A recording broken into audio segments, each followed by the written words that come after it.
Joe.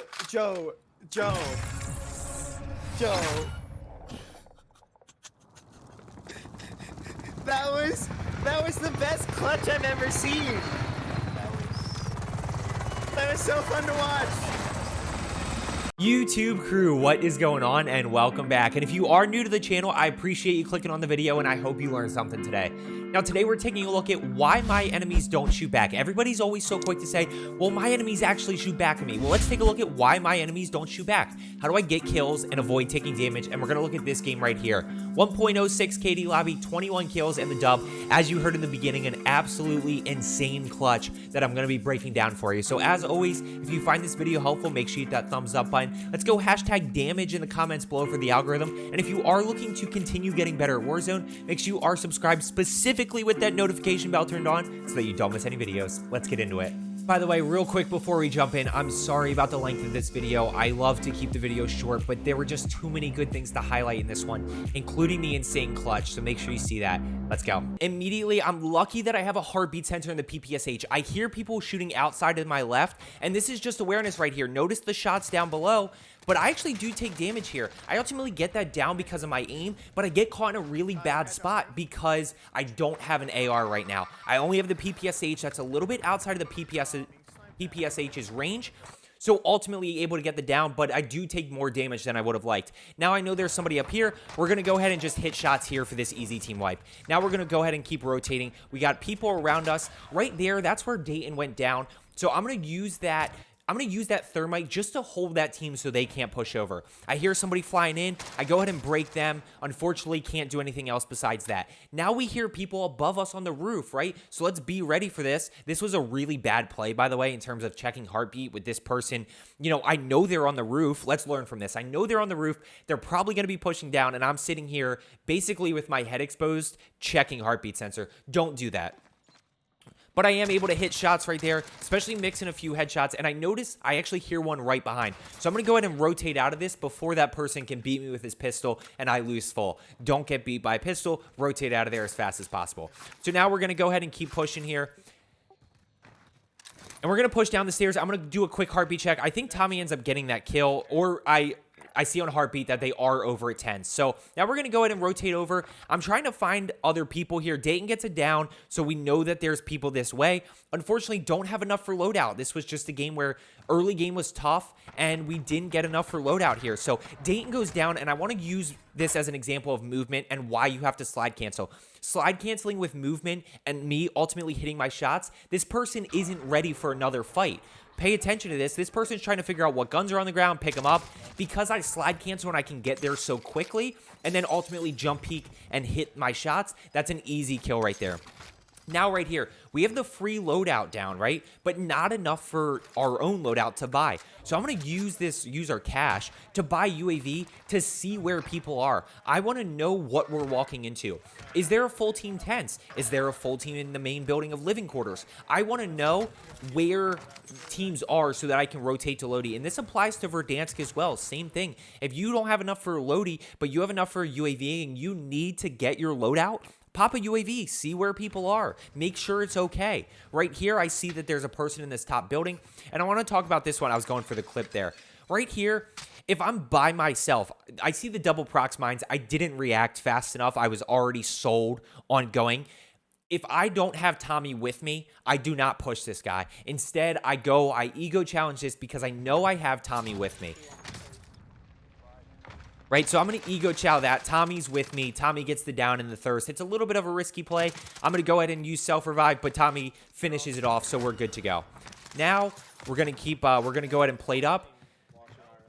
And Dayton actually calls out that there's people over there. Oh, Tommy's the one. Tommy goes down on Lodi. And I see the shots over here. So I have to be really careful again, right? I peek this with my PPSH. That's not a good situation to peek with your PPSH. The range is not there. So I'm going to go over to this guy that we killed, grab this Farah, and now we're going to go ahead and challenge. Anticipate this situation, right? Be ready. Be expecting that person to peek that window. So I'm already ADSing. I don't take any damage. I get a few armor tags on him. So do a quick heartbeat check, and I notice one to my left. So I'm going to go ahead and reposition, look out a different window, see if I can figure out where this person is. Ultimately, I hear enemy dropping in. So that person was just floating in. So we're going to go ahead and re-challenge this guy over here.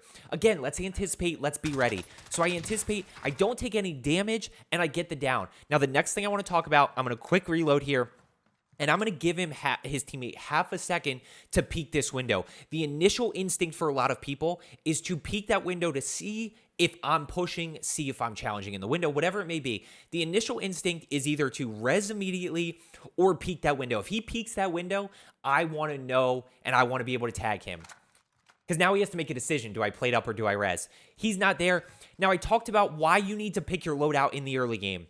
This is it right here. I'm in a weird spot. I'm caught. I know there's teams also up on the hill and stuff, and this team's in here, and I'm wide open because Tommy just got killed by them.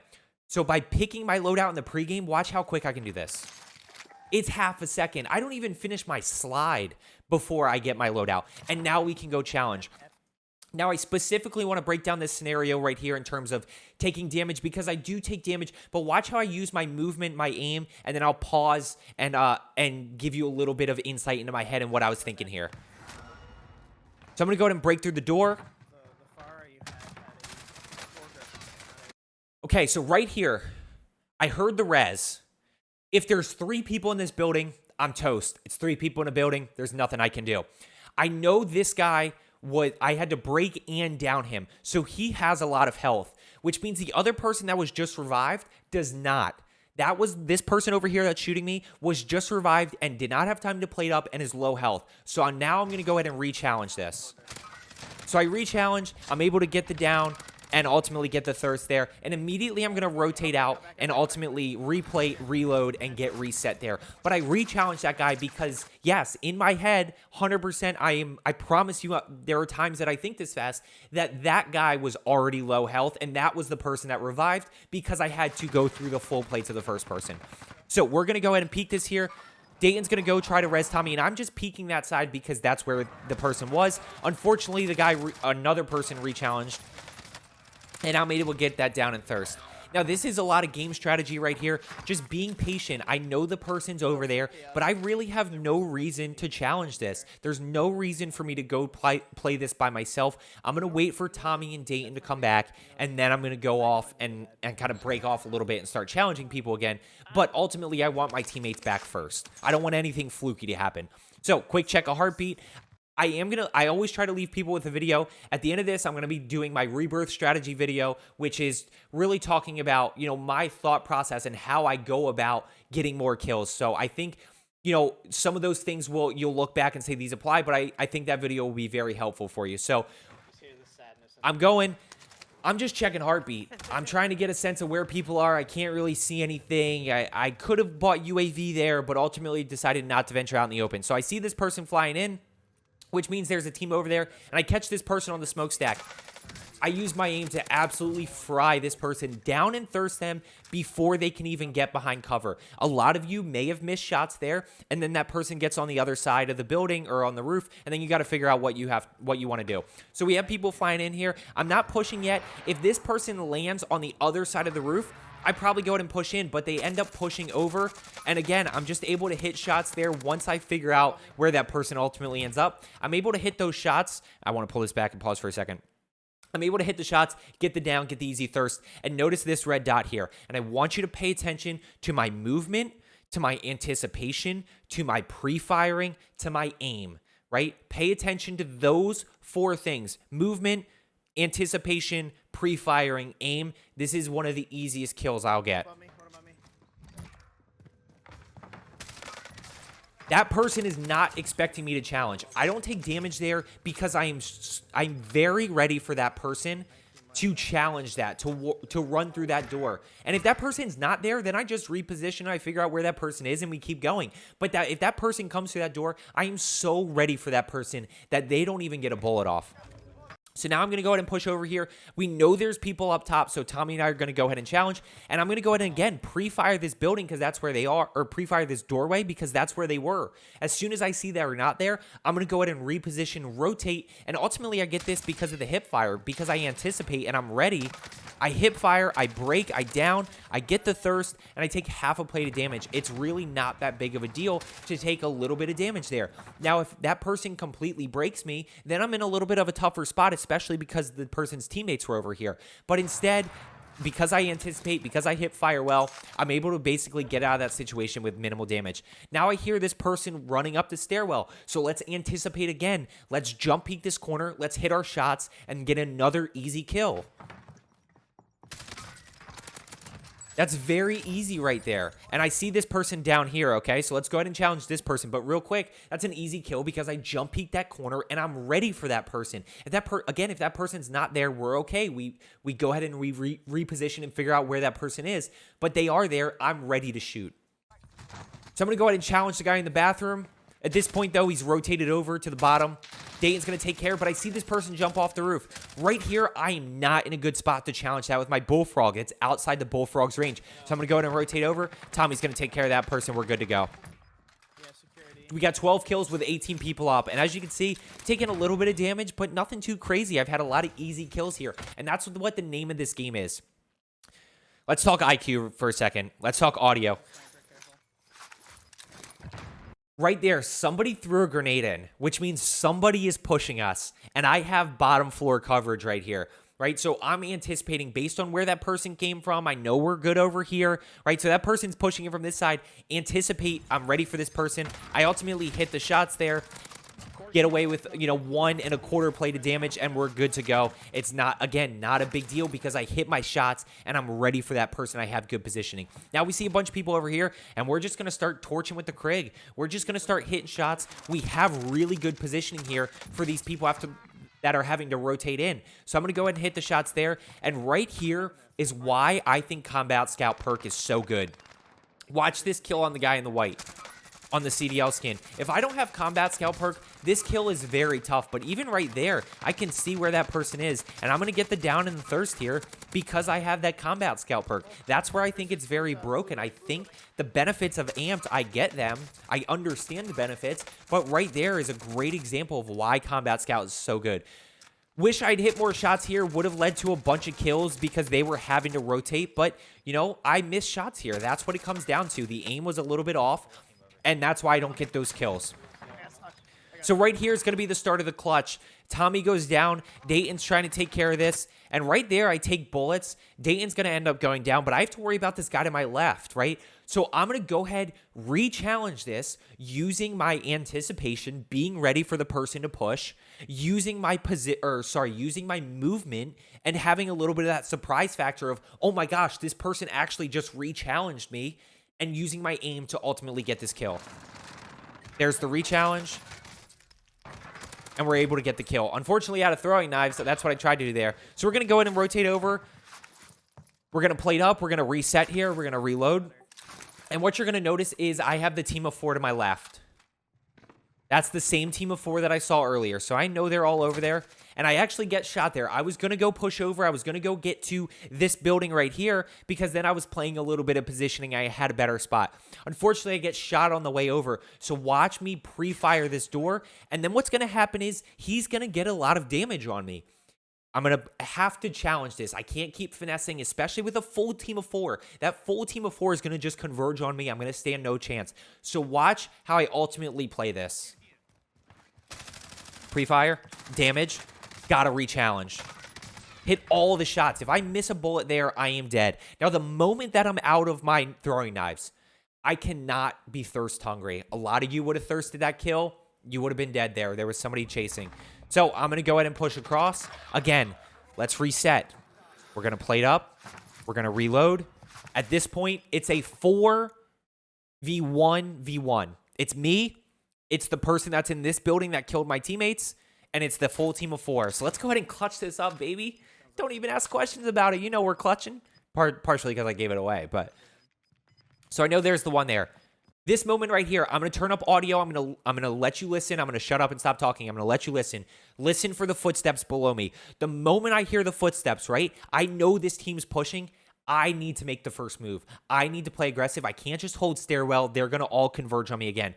Watch how I make the first move. Then I want you to, and I'm saying this early because it's going to happen super quick. After you listen for the footsteps and I make my first move, listen for the guy that is challenging behind me. The moment I hear that person challenge behind me, I'm not in a good spot. I have to pre-fire that, and that opens a small window for me to again reset, to replate and reload. Roll it. There's 2 teams, so hopefully Footsteps.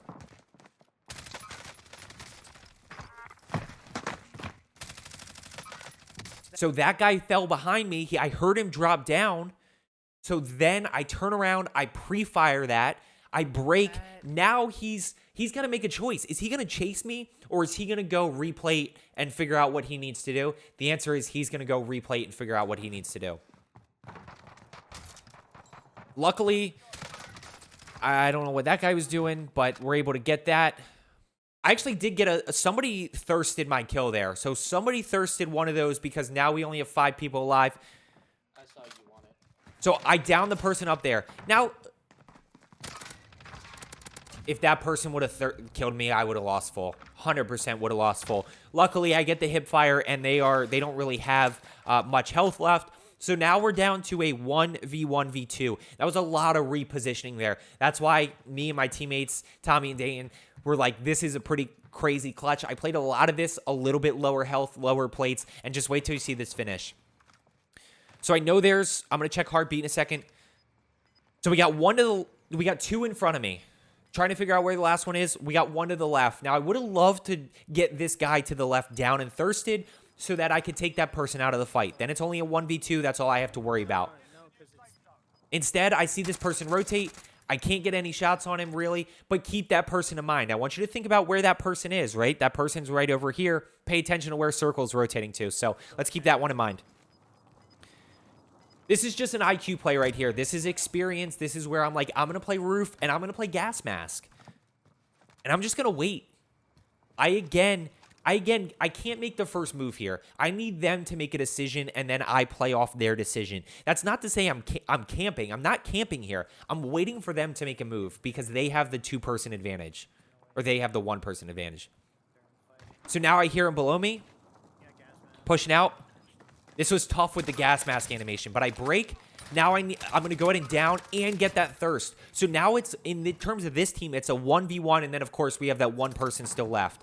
I should have full played gas mask here because of the gas mask animation, but we're able to get the hip fire with the bullfrog and ultimately get that kill. Now it's a 1v1. Where is this person going to be? I know exactly where this person's going to be. Let's go ahead and confirm it on the heartbeat. Now I quick peek. You see this person, you see the head, right? He's going to shoot. I knew that he saw me. I'm not going to re-challenge this. I have no reason to. Let's play it a little bit more patient. And right here, I'm actually going, okay, let's go play the roof. Instead of playing the roof, notice the split decision I turned around. This wasn't me baiting the person with the door or anything like that. The moment I broke through that door, I said, if I play roof and this person gets below me, it's a 50-50 again because I have no advantage. Right now, I have the advantage because this person has to move. All I have to do is hold them.